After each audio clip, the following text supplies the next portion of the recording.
kemacetan yang disebabkan oleh anak-anak nongkrong di sekitar kos kamu ya.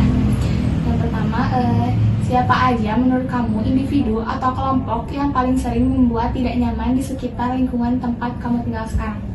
Menurut pendapat aku ya, selama aku ngekos di sini tuh ada beberapa kelompok anak muda yang sering nongkrong di depan kos gitu, dan itu tuh bikin suasana kos tuh jadi kurang nyaman sih menurut aku. Ada nggak dampak dari ketidaknyamanan tersebut selain terganggu?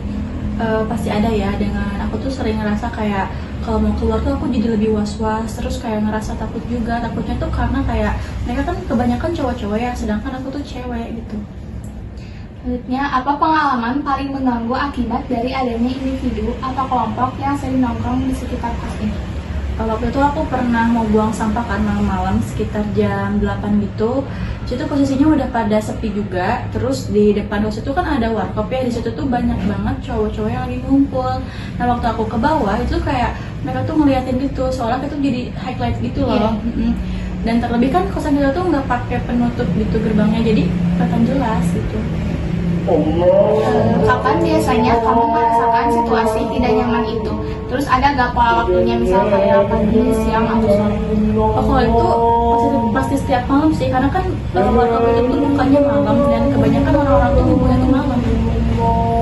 Selanjutnya, di antara lokasi kos kamu sekarang ini atau warkop, menurut kamu yang paling rawan itu di mana?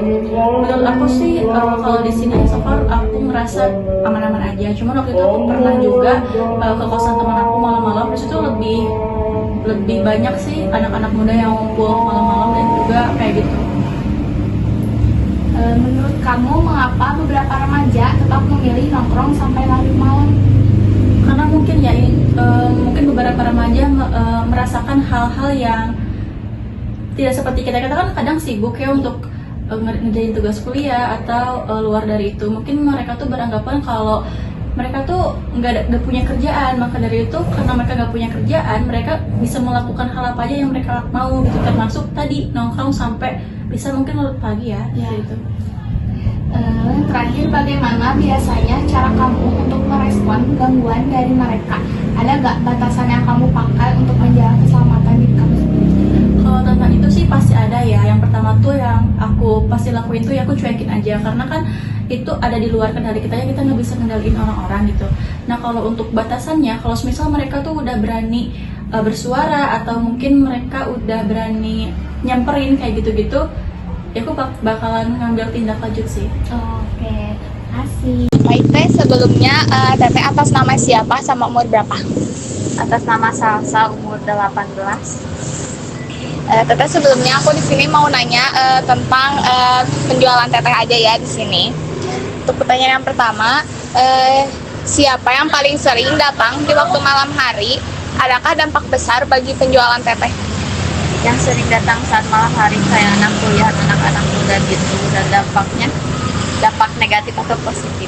Dampak positif. Positifnya sangat besar karena memengaruhi omset kita jadi lebih naik. Kalau dampak negatifnya ada? Terancamnya kita. Oh, terancam. Ya. Lalu, apakah ada alasan mengapa Teteh berjualan di sini? Karena tempatnya yang strategis dan banyak kebutuhan. Banyak pesan kuliahan. Oh iya. Kapan biasanya pengunjung mulai sepi? Saat hujan. Hujan? Iya. Di mana lokasi di sekitar warkop yang lebih menguntungkan untuk berjualan menurut Teteh selain di tempat ini? Di Uyen 2 sih, di Panjil. Oh, itu lah. Mengapa Teteh tetap mempertahankan lapak di lokasi ini sampai sekarang? Karena banyak pengunjungnya yang ramai dan omsetnya tetap tidak turun. Bagaimana cara Teteh menentukan jam buka dan tutup lapak setiap harinya? Jam buka jam 9 dan juga jam 9. Tidak buka tutup. Oh, oke. Terima kasih Teteh. Ya, sama-sama Teteh. Oke, sebelumnya aku mau nanya dulu di sini, kakak berdua ini atas nama siapa dan umur berapa? Nama saya Naya, usia saya 19 tahun. Oke, kalau kakak yang ini? Nama saya Queen, usia 23 tahun. Pertama, Siapa biasanya yang menjadi penggerak kalian kelompok untuk nongkrong? Kalau saya biasanya antara Queen atau saya yang mengajak pertama. Lalu yang kedua, apa motivasi utama kalian nongkrong sampai larut malam? Karena menurut saya di kosan itu kan bosan. Jadi lebih baik saya nongkrong bersama teman saya. Berarti faktor utamanya bosan ya?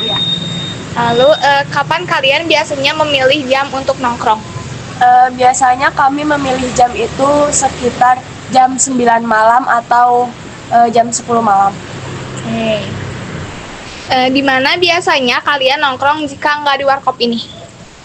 Biasanya kami memilih di kafe-kafe, tapi tidak selalu di kafe. Bisa jadi seperti di kos saya atau di kos teman saya. Menurut kalian, mengapa remaja cenderung menghabiskan waktu ketika malam hari? Karena menurut saya siang itu dari pagi sampai siang itu kan berkegiatan. Contohnya seperti kami berdua itu kuliah. Jadi ada waktu senggang itu ketika malam saja. Yang terakhir, bagaimana cara kalian menanggapi jika ada orang yang merasa terganggu? Kalau menurut saya pribadi, ketika di kafe itu kan memang tempat adanya orang banyak ya. Jadi masyarakat itu tidak bisa merasa terganggu karena emang itu tempat umum. Tapi kalau misalnya kita nongkrong di kosan dan berisik itu kitanya juga harus sadar. Oh iya, betul. Oke, sebelumnya terima kasih kakak-kakak.